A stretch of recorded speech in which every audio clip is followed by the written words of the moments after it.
दलित जो है शांतिपूर्वक संविधान की लड़ाई अपनी हकों के लिए लड़ेंगे वो जिंदा रहेंगे जब तक लड़ते रहेंगे आरक्षण के लिए। ये आरक्षण जो है भीख नहीं है, ये हिस्सेदारी है। ये पूरा फैक्ट में हिस्सेदारी थी, आर्थिक स्थिति के ऊपर नहीं है। ये जो बेवकूफ़ हैं जो कहते हैं कि ये गरीबी और आर्थिक के ऊपर है, ये हिस्सेदारी का मामला है। इसमें वर्गीकरण का मामला कहाँ से आ गया? चढ़ का आंदोलन है वो आदरणीय राष्ट्रीय अध्यक्ष जी के नेतृत्व में 11 सितंबर को दिल्ली रामलीला मैदान में होने जा रहा है, जो अब तक के आंदोलनों में देश में सबसे बड़ा ऐतिहासिक आंदोलन होगा। और इस बीजेपी सरकार को हम अपने राष्ट्रीय अध्यक्ष जी के नेतृत्व में घुटने टिकवाने का काम करेंगे। नमस्कार, आप देख रहे हैं बी मिशन टीवी। लगातार SC/ST आरक्षण में जो वर्गीकरण का फैसला आया है, उस फैसले का विरोध आज़ाद समाज पार्टी के मुखिया चंद्रशेखर आज़ाद और आज़ाद समाज पार्टी के तमाम प्रदेश स्तर के पदाधिकारी कार्यकर्ता करते आए हैं। और एक बड़ा आह्वान दिल्ली चलो 11 सितंबर का हो चुका है। SC/ST वर्गीकरण पर जो फैसला सुप्रीम कोर्ट का आया है, उस फैसले के खिलाफ एक बड़ा आंदोलन 11 सितंबर दिल्ली के रामलीला मैदान में अब तय किया गया है। फिलहाल उसको लेकर आगरा में क्या तैयारियां हैं, ये मैं जानूंगा। मेरे साथ श्याम प्रकाश बौद्धी जी हैं, जो कि प्रदेश संगठन मंत्री आज़ाद समाज पार्टी से। मैं इनसे जानूंगा किस तरीके से यहाँ ये तैयारी देख पा रहे हैं। बहुत स्वागत है सर आपका। धन्यवाद विशाल जी। कैसा आप देख रहे हैं तैयारियाँ 11 सितंबर की? तैयारी 11 सितंबर की जो पार्टी के राष्ट्रीय अध्यक्ष माननीय भाई चंद्रशेखर जी, उनके आह्वान पर जनपद आगरा ही नहीं पूरे उत्तर प्रदेश में बहुत ज़ोर शोर से तैयारियां हैं। और हर जनपद के जनपद वाई मीटिंग ली जा रही है, जिसमें प्रदेश अध्यक्ष और प्रांत के जो अलग अलग जो मंडल के कोऑर्डिनेटर और तमाम जो जिम्मेदार साथी हैं वो अलग अलग मीटिंगें ले रहे हैं। और जिम्मेदारी दी गई है विधानसभा और बूथ लेवल तक कि बसों के द्वारा और रेलगाड़ियों के द्वारा और अपने निजी वाहनों के द्वारा अधिक से अधिक दिल्ली पहुंचना है। और 10 तारीख को ही यहाँ से जो है प्रस्थान करना है। जो दिल्ली के 200 किलोमीटर के दायरे में है वो तो रात को ही प्रस्थान करेंगे, और जो दिल्ली के नज़दीक हैं वो सुबह जाएंगे। तो पूरे उत्तर प्रदेश से काफ़ी संख्या में लोग सारे प्रांतों से, अन्य प्रांतों से सबसे ज़्यादा पहले भी उत्तर प्रदेश की भागीदारी अच्छी रही है। जो है एक बार भाई के आह्वान पर जंतर मंतर पर जो धरना प्रदर्शन किया गया था, इस बार भी उत्तर प्रदेश की संख्या ज़्यादा रहेगी और पूरी दिल्ली को जाम करेंगे। पूरी दिल्ली नीला नीला दिखाई देगा। और ये भारतीय जनता पार्टी और RSS के इशारे पर सुप्रीम कोर्ट ने असंवैधानिक फैसला दिया है। ये असंवैधानिक जो फैसला दिया है वो मंजूर नहीं है जनता को। संविधान से बड़ा कोई नहीं है। और संविधान के विपरीत जो भी कोई फैसला आएगा, भीम आर्मी और आज़ाद समाज पार्टी पहले भी सड़कों पर उतर कर उसका विरोध करती रही है। और अब 11 सितंबर को भी उसी कड़ी में ये दूसरा चरण है। ये जो विरोध वहाँ होगा बहुत विशाल होगा और देखने लायक होगा, राष्ट्रीय स्तर का होगा। प्रदेश संगठन मंत्री के पद पे आप हैं, तो आपके पास तो पूरे प्रदेश की रिपोर्ट आ रही होंगी। उस रिपोर्ट में क्या आपके पास आ रहा है? क्या लग रहा है दिल्ली एक बड़ा रामलीला मैदान पट जाएगा? अब तक जो आंदोलन हुआ है आज़ाद समाज पार्टी और भीम आर्मी का, अन्य पार्टियों का, उससे सबसे जो है विशाल आंदोलन होगा ये। और क्योंकि हर प्रांत से पूरे राष्ट्रीय स्तर का है, तो ये देखने दिखाने लायक होगा। और आज़ाद समाज पार्टी भीम आर्मी इसको लीड करेगी। एक ही मांग रहेगी या और भी अन्य मांगे हैं? वर्गीकरण का फैसला वापस हो या फिर जातीय जनगणना लागू हो? और एक प्रचार भी मैं देख पा रहा हूँ आपका, ये क्या मैटर है? इसका भी विरोध बड़े स्तर पर है। ये तो उत्तर प्रदेश में जो गडरिया पाल बघेल समाज के लोग हैं वो भी आरक्षण में घुसपैठ कर रहे हैं शुल्क में। तो ये मतलब पार्टी की तरफ से नहीं है। ये सामाजिक जो लोग हैं उसको वो लड़ाई लड़ रहे हैं। और ये जो है वर्गीकरण का जो फैसला आया है SC में, तो ये तो एक नया हमारे समझ नहीं आ रहा है। अब तक जो नहीं हुआ वो सुप्रीम कोर्ट के माध्यम से आरएसएस और भाजपा अपने उद्देश्य को पूरा करना चाहती है, क्योंकि इससे पहले हमारे राष्ट्रीय अध्यक्ष ने, विभिन्न लोगों ने बता दिया है कि एससी में से ही कुछ जातियाँ ऐसी हैं जिनको भोली भाली जातियाँ हैं, उनको बरगलाया जा रहा है, गुमराह किया जा रहा है और आपस में लड़ा करके एक कमज़ोर करने के लिए ये साजिश है। ये फैसला कुछ नहीं है, ये जो है, क्योंकि अभी जो राम मंदिर का जो फैसला आया था, कोई वो फैसला था कोई, वहाँ पर कोई भी चिन्ह नहीं मिला।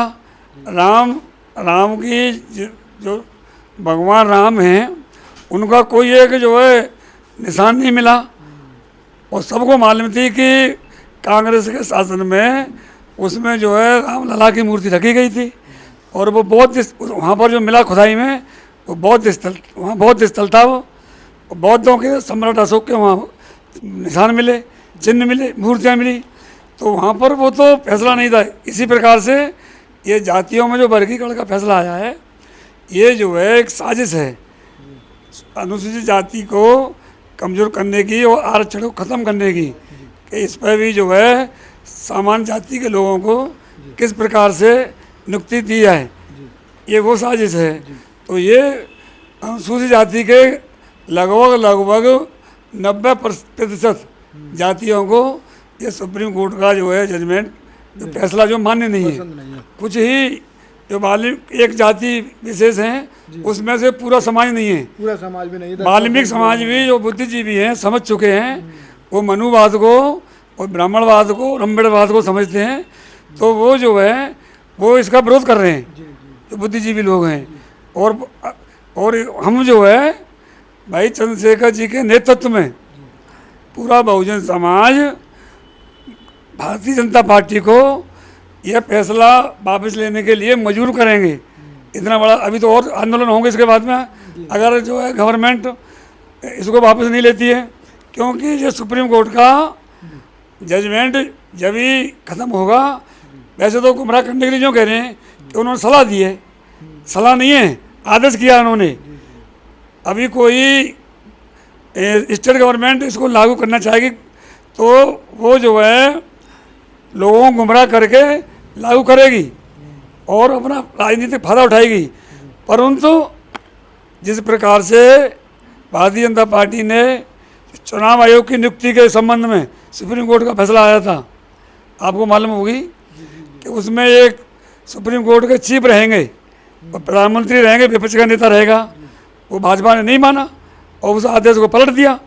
उसी प्रकार से इस आदेश को पलटने के लिए भाई चंद्रशेखर आज़ाद जी के नेतृत्व में हम भारतीय केंद्र की सरकार को मजबूर कर देंगे कि सुप्रीम कोर्ट के इस असंवैधानिक फैसले को बदले और आरक्षण को बार बार इसमें कुठाराघात होता है, इसको संविधान की 9वीं सूची में डाला जाए इसे।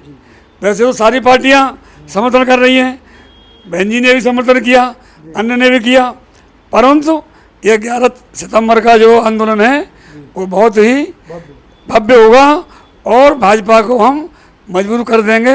दलित जो है शांतिपूर्वक संवैधानिक लड़ाई अपने हकों के लिए लड़ेंगे, वो जिंदा रहेंगे जब तक लड़ते रहेंगे आरक्षण के लिए। ये आरक्षण जो है भीख नहीं है, ये हिस्सेदारी है। ये पूना फैक्ट में हिस्सेदारी थी।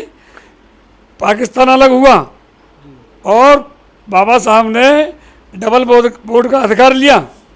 उस डबल बोर्ड को अधिकार त्याग करके गांधी जी की बात को मान करके पूना फैक्ट हुआ। तब से ये जो हिस्सेदारी है, हिस्सेदारी की है, ये कोई आर्थिक स्थिति के ऊपर नहीं है। ये जो बेवकूफ़ हैं जो कहते हैं कि ये गरीबी और आर्थिक ऊपर है, ये हिस्सेदारी का मामला है। इसमें वर्गीकरण का मामला कहाँ से आ गया? संविधान के खिलाफ कोई भी हो, सुप्रीम कोर्ट हो, महामहिम राष्ट्रपति हो, प्रधानमंत्री हो, संविधान के खिलाफ अगर कोई भी जाता है उसका हम विरोध करेंगे। ये हमारा संवैधानिक अधिकार है। क्या अपील रहेगी आपको आपकी देश की जनता से? देश की जनता से मेरी अपील है, आंदोलन को लेकर मेरी अपील है, संविधान के दायरे में रहते हुए भाई चंद्रशेखर आज़ाद जी के नेतृत्व में शांतिपूर्वक तरीके से अपनी एकता का परिचय देते हुए इस भाजपा सरकार को मजबूर करना है।